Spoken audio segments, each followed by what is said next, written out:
Hey, welcome back to the Disney Plus Everyday Challenge, and today we have the Clone Wars. This is the 2008. This thing started out right around the same time as the Marvel Cinematic Universe, 2008. By the way, if you don't know what the Clone Wars is, well, it's been talked about since the very first Star Wars film, where Obi-Wan was explaining to Luke who his father was, sort of. That he wasn't a, you know, pilot on a freighter. He was a he was actually fought in the Clone Wars with him. He was a Jedi Knight, and during the Clone Wars, we first hear that term in from Obi-Wan Kenobi. Or well, actually, did Luke say it? You fought in the Clone Wars? Yeah. Anyway, in that conversation, in Obi-Wan's home is where we first hear the term the Clone Wars. And since then, it's been something of speculation by Star Wars fans for decades. And finally, in 2008, a little right after the Gennady Tartakovsky series, which is a 2D animation one, it's part of the vintage Star Wars thing. We looked at it a few days ago, last week. By the way, we've gone months and months and months without any Star Wars. And then we had The Force Awakens in April, and then I decided, hey, I'm going to do a week's worth of Star Wars because of May the 4th. Be with you. Well, here we are not even a week later, and guess what? We have more Star Wars. We've already seen shorts, we've seen the movie, we've seen all sorts of stuff. We're almost running out of Star Wars now. I don't think that day will come, but for now, we're going to talk about what this series really is about. It's to some people, whether you like the prequel trilogy or not, whether you're a crazy fan or you're one of the people who just loves to hate it, you have to admit that if you watch this is probably the best thing to come out of the prequel era, out of anything that was made. Dave Filoni is supervising director, along with George Lucas, created this whole series. And even though, George sold everything off, Lucasfilm off to Disney, he is an integral part in making this thing what it is. It's giving us more of an opportunity to see Anakin as a hero, whereas episode 1, 2, and 3, we get to watch him be a hero as a little kid, then slowly, or very quickly, devolve into Darth Vader.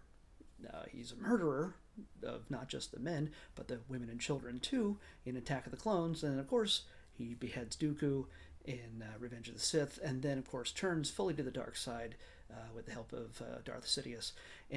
But it's this story between Attack of the Clones and Revenge of the Sith that we get to see here. And through this, we get to see the growth of a particular character, Ahsoka Tano, which some of you, if you're all new to this Star Wars thing, somehow, you might recognize her as depicted by Rosario Dawson in The Mandalorian, Season 2, which is a humongous thing. She's all grown up there. In this, when you see the very beginning of the series, she's a kid. If you see her in the Clone Wars movie, she's just a kid. She's maybe, 14, I don't know. By the time she reaches here, she's a full-blown adult, and she's a force to be reckoned with. It's glorious to see character evolution in an animated series that was basically meant for kids. A lot of people are just like, yeah, it's for kids. And yes, it is absolutely for kids. And especially the early episodes when you watch this, there's a lesson to be learned in each one. There's a little phrase that's quoted at the beginning. It's often from Yoda or something. And it's meant to say, hey, you know what? Here are decisions that you may have to make, children. What's the right one? Here's some wisdom. Here's some things that you can use to to make your life better and the lives of those around you better by looking at the example of the Jedi. Well, of course, as we go along, we discovered that the Jedi are not infallible. They kind of screw up a lot of stuff, and they go, because of this clone war, they go from keepers of the peace to warriors. Something that the Jedi really wasn't meant to be, and it's it's in this we see the evolution of Anakin and Obi-Wan and Yoda. We see so many. This does a deep dive into so many character stories we fans have been dying to see for years. Boba Fett shows up. We see a little bit of Aura Singh. Who's Aura Singh? Well, she was watching the pod races and was on the screen for a half second in episode 1, and she's a bounty hunter. She's all white with an orange vest and like one antenna or something, played by a French actress. I met her once, and she signed my action figure. So, I mean, there's all sorts of things. Jabba's in here. Of course, you get to know the clones, Rex and Cody, and Fives, and just so much. And, of course, the brand new Bad Batch series evolves out of the final season of this series. It's 7 seasons, and and I've said this a couple times already. There are, my friends and I are in the middle of, well, we just begun a marathon of every single Clone Wars episode, and then Rebels too. Everything that's sort of we haven't seen as not all my friends have seen all the episodes. I have. I rewatched the last 4 of season 7, which are just amazing. But we're watching everything in chronological order, which is something I had not done before. So like after we watched Attack of the Clones, and then the next episodes we watched, I think we just threw in the Gennady Tartakovsky ones just for fun. Even though it's not necessarily canon, it's introduction of a number of characters like Asajj Ventress and Dirge and things like that. Dirge is not technically canon yet, but maybe soon. Watch for that. And then, of course, we started with season 2, episode 16, and then jumped back down to season 1, episode 16, and then did a couple season 3 episodes, and well, we did the movie, then some season 3 episodes, and then moved back to season 1. So it's all, yeah, there's things online you can look at that show you the exact watch order for all these episodes. Just look up Clone Wars chronological or watch order, whatever it is. Look it up. There's no shortage of people willing to tell you what order to watch these episodes in. Some have created neat little graphics that are easy to follow. If you have the entire Blu-ray set, why do you need that? You have Disney Plus. If you have Disney Plus, you can just hop to whatever episode you want in the entire series and get the whole chronological thing. Part of me thinks they might have had a chronological feature on this. I don't know. I didn't check. Wouldn't that be neat if they did that? But anyway, yeah, my friends and I are watching this whole thing, and we've just begun. But because we've just begun, I decided I'm going to watch the last 4 episodes of the series. I've seen them before, and they're epic, and they go parallel with, they wrap around Revenge of the Sith. We see Ahsoka. These are a bit of spoilers. I'm not going to reveal too many big turns and surprises. Just to say that Ahsoka is reunited with Anakin and Obi-Wan after some time at the end of season 6. So season 7 was never meant to happen. It got canceled at the end of season 6, and they started making Rebels. But there was stuff that was already written and some pieces already animated, sort of sketched out, and that's where the Bad Batch storyline came out of. In the story, there's a storyline with Ahsoka meeting some other people in the underground of Coruscant, and then finally this arc, which is Ahsoka just discovering, basically at the moment of Order 66. We saw the Bad Batch last week, and how they dealt with Order 66. Well, what do you do when you're Ahsoka and you're surrounded by clone troopers, especially one of your best friends, Rex, and everything just goes to hell in a moment? And how do you get out of that? That's what that arc is about.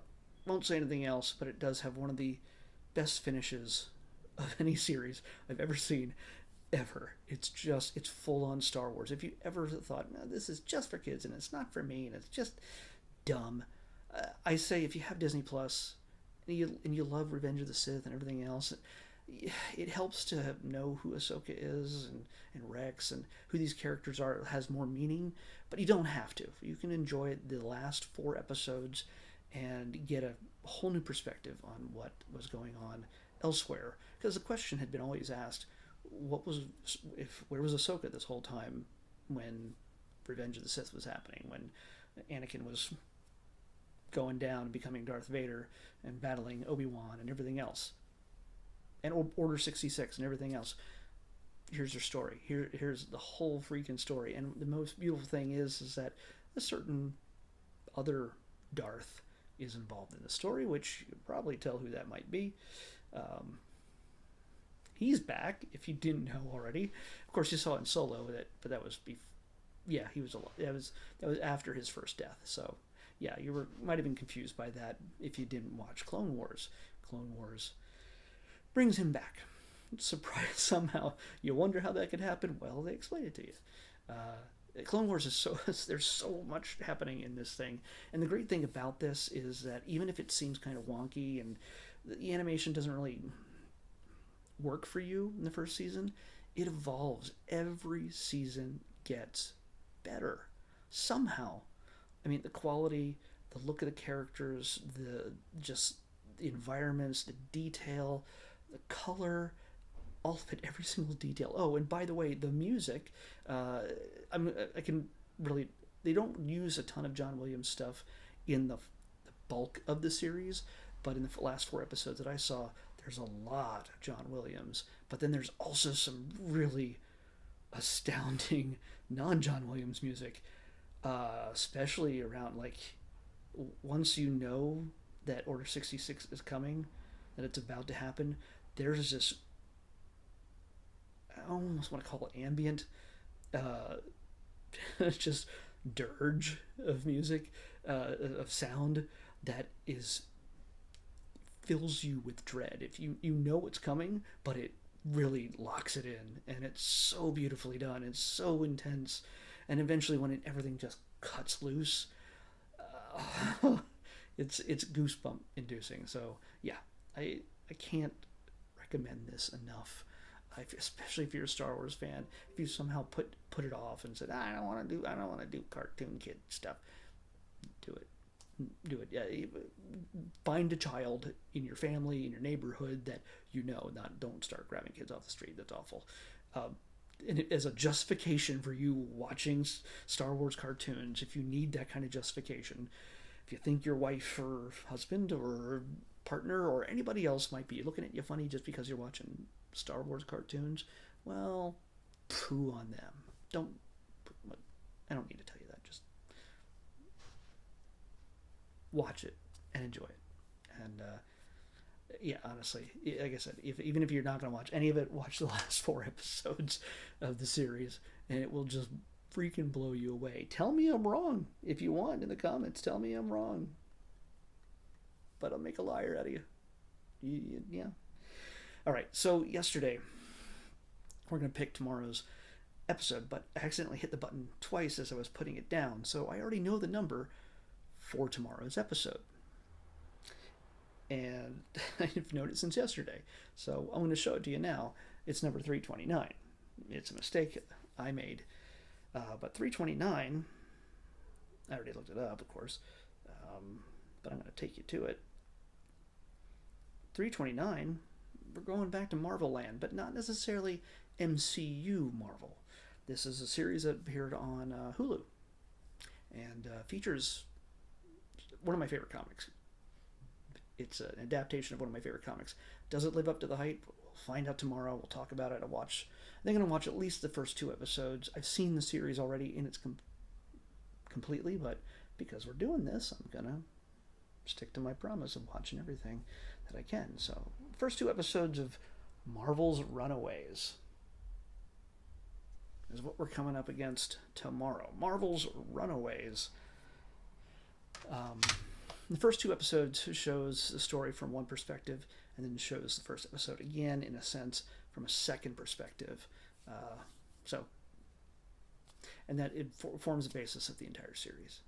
So, Marvel's Runaways on the Disney Plus Everyday Challenge. I'll see you back here tomorrow. May the Force be with you, and stuff.